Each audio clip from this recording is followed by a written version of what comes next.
মেয়েদের জাতীয় খাবার ফুচকা কিভাবে তৈরি হয় দেখুন। টক ঝাল মিষ্টি স্বাদের এই খাবার বিশেষ করে মেয়েদের কাছে পরম লোভনীয় বস্তু। অথচ এই ফুচকার আটা বা টক তেঁতুলের চাটনি তৈরি হয় পা দিয়ে পিষে। পা ছাড়া যে এই খাবারের স্বাদ কল্পনা করা যায় না, এটি হচ্ছে তার প্রমাণ। দেখুন কতটা সুন্দর পরিবেশে তৈরি হচ্ছে ফুচকা। বিশ্বাস করুন আর নাই করুন, দেশে এখনও এমন দৃশ্য দেখা যায় যেখানে পুরুষেরা তাদের পায়ের সাহায্যে এই খাবারগুলোর উপকরণ মাখে বা পিষে মিশ্রণ তৈরি করে। যে আটা দিয়ে মুচমুচে ফুচকা তৈরি হয় সেই আটা পায়ের তলায় ফেলে ভালো করে মাখানো হয়। শুধু ফুচকায় নয়, ফুচকার টক বা চাটনি তৈরির জন্যেও তেঁতুল পায়ের নিচে পিষে বানানো হয়। আর রুটির আটাও যে একই কায়দায় তৈরি হয় তা অবশ্য এখন সবাই জানে। ভাবুন তো একবার, একজন মানুষ হয়তো সারাদিন পরিশ্রমে ঘেমে আছে, তারপর আবার ধুলোমাখা পা দিয়ে দিব্যি মেখে ফেলছেন ফুচকার আটা, আর সেই আটা দিয়ে তৈরি হচ্ছে মেয়েদের প্রিয় ফুচকা।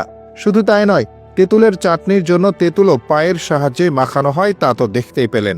যে খাবারগুলো পায়ের স্পর্শে তৈরি হচ্ছে সেগুলোই আবার পরম তৃপ্তিতে খাচ্ছেন নারীরা।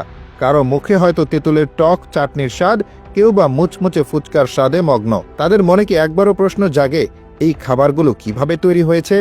নাকি স্বাদের কাছে সবকিছুই তুচ্ছ? যিনি খাচ্ছেন তিনি হয়তো কিছুই জানেন না। অনেকে এ যুগে এমনও আছেন যাদের এ ব্যাপারে ধারণাই নেই, সাদা মনে মজা করে খেয়ে নেন। তবে এখন অনেকেই আবার জানেন কিভাবে তৈরি হয় এসব খাবার, কিন্তু এগুলোর স্বাদে এতই নেশা ধরে গেছে যে কিভাবে তৈরি হলো তা নিয়ে আর মাথা ঘামান না।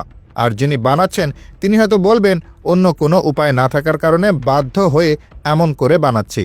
তবে দিন শেষে সবই যে মানুষকে বোকা বানানোর ফন্দি তা এখন মানুষ নিজেও জানে। যারা ওভাবে বানায় তারা নিজেদের বোকা ভেবেই বানায়, নয়তো এটা চিন্তা করে যে আর যাই হোক মানুষ তো দেখছে না, তাহলে সমস্যা কোথায়? না দেখলেই হলো, বাজারে বিক্রি হলেই হলো। তবে এসব কিছু জানার পরও কিন্তু ফুচকা বা এসব খাবারের জনপ্রিয়তা এতটুকুও কমেনি, বরং দিন দিন তা বেড়েই চলেছে। এটা একটা রহস্য বটে। অনেকে বলবেন এটা অস্বাস্থ্যকর, আসলেও অস্বাস্থ্যকর, স্বাস্থ্যবিদরা তো এমনটাই বলেন। আর বাকিটা নিজের সাধারণ জ্ঞান থেকেই বোঝা যায়। কিন্তু অসাধু ব্যবসায়ীরা আসলে অদ্ভুত মানুষ। একবার যদি কম খরচে সহজ পথে খাবার তৈরির পথ পেয়ে যায়, তাহলে সেটা যত অস্বাস্থ্যকর উপায় হোক না কেন তারা বানাবেই।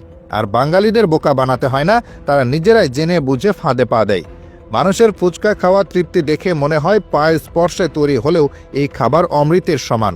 কথাগুলো একটু মজা করে বলা হচ্ছে, তবে বাস্তবতার দিকে হালকা করে চোখ ফেরানোর জন্য এমনটা বলা। এসবের চোখে পড়লে আমরা নাক কুঁচকে ফেলি, কিন্তু একটু পর ওই খাবারগুলো ঠিকই আবার খেতে যাই।